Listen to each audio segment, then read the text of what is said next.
কিয়ামতের আগে মানুষের মধ্যে যে ৫৬টি আচরণের প্রকাশ ঘটবে, চলুন সেগুলো জেনে আসি। ১. নামাজের প্রতি মানুষের গুরুত্ব থাকবে না। ২. আমানতের খেয়ানত করবে। ৩. সুদের লেনদেন করবে। ৪. মিথ্যা কথা বলাকে হালাল মনে করবে। ৫.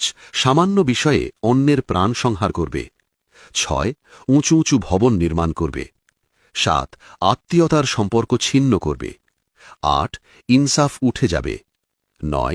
জুলুম অত্যাচার ব্যাপক আকার ধারণ করবে। ১০. তালাক বেড়ে যাবে। ১১. আকস্মিক মৃত্যু বেড়ে যাবে। ১২. সত্যকে মিথ্যা এবং মিথ্যাকে সত্য মনে করা হবে। ১৩. দুর্নীতিপরায়ণ মানুষদের সেবক মনে করা হবে। ১৪. অপবাদ আরোপের পরিমাণ বেড়ে যাবে। ১৫. লোকেরা সন্তান নেওয়া বন্ধ করে দেবে। ১৬. নীচ লোকেরা সম্পদশালী হবে। ১৭. ভদ্রলোকেরা নিষ্পেষিত, লাঞ্ছিত হবে। ১৮. আমানতের খেয়ানত হবে। ১৯. শাসক শ্রেণীর লোকেরা অহরহ মিথ্যা কথা বলবে। ২০. নেতৃবর্গ জালেম হবে। ২১. আলেম ও কারিগণ বদকার হবে। ২২. স্বর্ণের দাম কমে যাবে এবং রূপার দাম বেড়ে যাবে। ২৩. গুনাহের পরিমাণ বেড়ে যাবে। ২৪. জানমালের নিরাপত্তা কমে যাবে।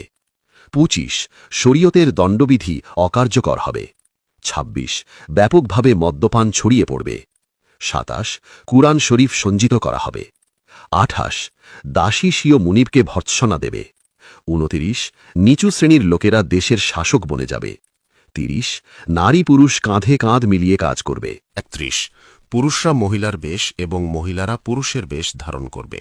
৩২. গায়রুল্লাহর নামে শপথ করা হবে। ৩৩. মুসলমানরাও নির্দ্বিধায় মিথ্যা সাক্ষ্য দিবে। ৩৪. সম্মানের রেওয়াজ উঠে যাবে। ৩৫. দুনিয়া লাভের আশায় দ্বীন এলম শিক্ষা করা হবে। ৩৬. আখেরাতের কাজের দ্বারা দুনিয়া অর্জন করা হবে। ৩৭. জাতীয় ও রাষ্ট্রীয় সম্পদকে নিজের মনে করা হবে। ৩৮. আমানতের মালকে লুটের মাল মনে করা হবে। ৩৯. সমাজের নীচ ও নিকৃষ্ট লোককে নেতা বানানো হবে। ৪০. সন্তান পিতামাতার অবাধ্য হবে। ৪১. বন্ধু বন্ধুর ক্ষতি করবে। ৪২. লোকেরা স্ত্রীর আনুগত্য করবে। ৪৩. বদকার লোকেরা মসজিদে শোরগোল করবে। ৪৪. গায়িকা মহিলাদের শাসন করা হবে। ৪৫. বাদ্যযন্ত্র ও এর উপকরণের যত্ন নেওয়া হবে। ৪৬. মদের দোকান বেড়ে যাবে। ৪৭. জুলুম করাকে গর্বের বিষয় মনে করা হবে। ৪৮. আদালতে ন্যায় বিচার বিক্রি হবে। ৪৯.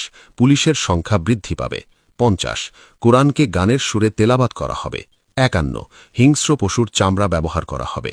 ৫২. উম্মতের শেষ যুগের লোকেরা প্রথম যুগের লোকদের উপর অপবাদ আরোপ করবে। ৫৩.